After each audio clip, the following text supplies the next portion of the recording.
नाही हा शब्द दौलतने मोठ्या निर्धाराने उच्चारला. तो शब्द ऐकून तात्या देशमुखांनी झटक्याने मान फिरवली आणि ते रागाने चालते झाले. ते तसे गेल्यावर मात्र दौलतच्या मनाला प्रश्न पडला. आपण केले ते बरोबर की चूक? तात्या देशमुख गावातले वजनदार देशमुख तर होतेच, शिवाय दौलतचे उपकारकर्तेही होते. त्या दिवशी घरात नदीचे पाणी शिरल्यावर मोठ्या मेहरबानीने तात्याने त्याला आपल्या जुन्या वाड्यात राहायला जागा दिली होती. गेले 15 दिवस तो तिथेच राहत होता.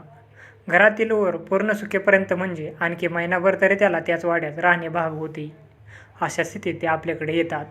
मुलांना स्टेशनपर्यंत पोहोचवण्यासाठी गाडी जुंपायला विनवतात आणि आपण त्यांना नाही म्हणतो हे बरोबर की चूक? एक प्रकारे ते बरोबरच होते. आज पोळ्याचा दिवस, बैलांचा वर्षातला सणाचा दिवस. या दिवसाचे महत्त्व शेतकऱ्यांशिवाय इतरांना कधीच कळले नाही. 12 महिने 13 काळ मातीत खपून मोती पिकवणाऱ्या बैलांची या दिवशी शेतकरी पूजा करतो. त्याला गोडधोड खायला घालतो, रंगवतो, झूल घालतो आणि हौसेने त्याची मिरवणूक काढतो. वर्षभर खपून जगाला जगवणाऱ्या बैलाला फक्त आजचा एकच दिवस विसावा मिळत असतो आणि अशा दिवशी तात्या येऊन म्हणतात की, माझ्या मुलांना सिनेमा बघायला सांगलीला जायचंय, तेवढं त्यांना गाडीतून स्टेशनपर्यंत पोचव. कसं शक्य होतं ते?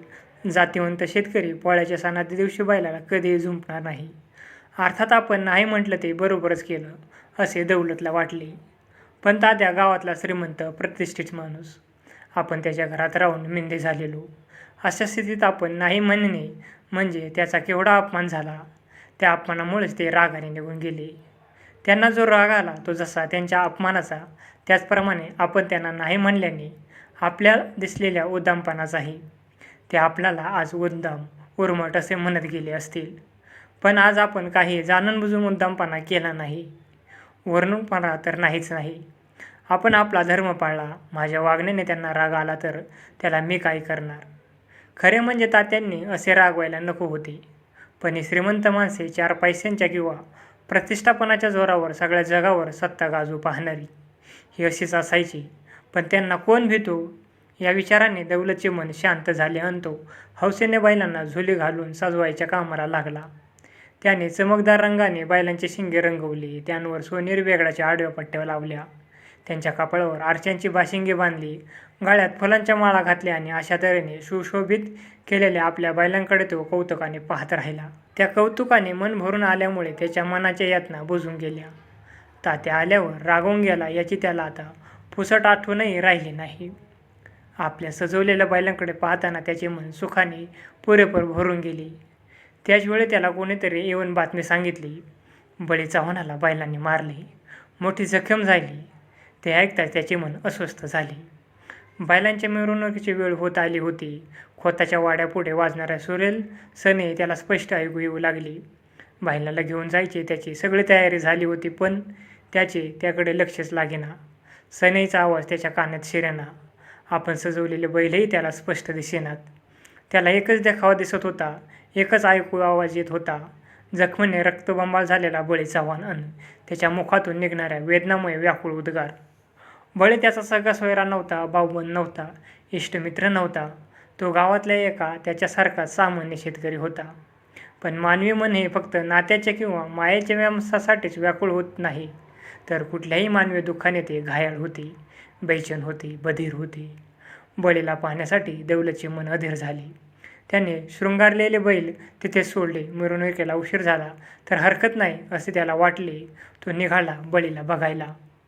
बळीला बघायला लोकांची गर्दी झाली होती, पण ती नुसती बघ्यांची गर्दी असे दौलतला वाटले.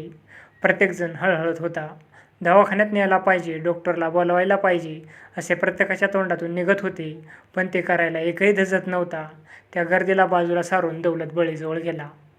बळीच्या मांडीत शिंग शिरले होते. रक्तस्राव भलताच झाला होता. फॅट्याने त्याची मांडी आवळली होती, तरी अजून रक्त ठिपकत होतेच. भलत्या रक्तस्रावाने बळीला मूर्छा आली होती. त्याची म्हातारी आरडत ओरडत होती आणि त्याचा भाऊ त्याला धरून बसला होता. अशा तऱ्हेने वेळ घालवणे म्हणजे बळीला मृत्यूच्या धाड्यात लोटण्यासारखे होते. ते ध्यानात येताच दौलत बळीच्या भावाला म्हणाला, असं बसून कसं भागणार? आताच्या आता डॉक्टरला आणलं पाहिजे, नाहीतर याला मिरजेला नेलं पाहिजे. मिरजेलाच न्यायचे म्हणतोय, पण अजून गाडी झुंपून आली नाही. कोण गेले गाडी आणायला? गेलेत 2 जण, पण ते तिकडेच. अरे हे काय दिरंगाईचं काम? 4ची गाडी आता येईल. गाडी झुंपून चालायलाच हवं आता, लगेच स्टेशनकडे.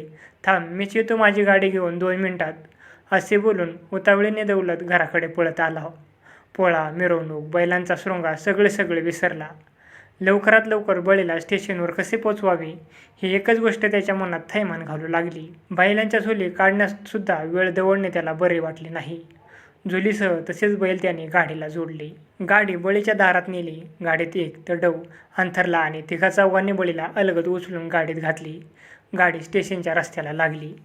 स्टेशनपर्यंतचे अंतर भराभरा कमी होत चाललेले, पण स्टेशन येईपर्यंत गाडी चुकेल की काय ही एकच काळजी दौलतच्या जीवाला लागली होती. अखेर जेव्हा स्टेशन आले आणि गाडीला अवकाश आहे असे कळले तेव्हा त्याचा जीव भांड्यात पडला. मग सावकाश बळीला बैलगाडीतून उतरून स्टेशनात नेले. त्याच्याबरोबर मिरजेला जाण्यासाठी दोघा-तिघांची योजना झाली. तेवढ्या स्टेशनात गाडीही आली. बळीला व्यवस्थित चढवून बसवला गेला.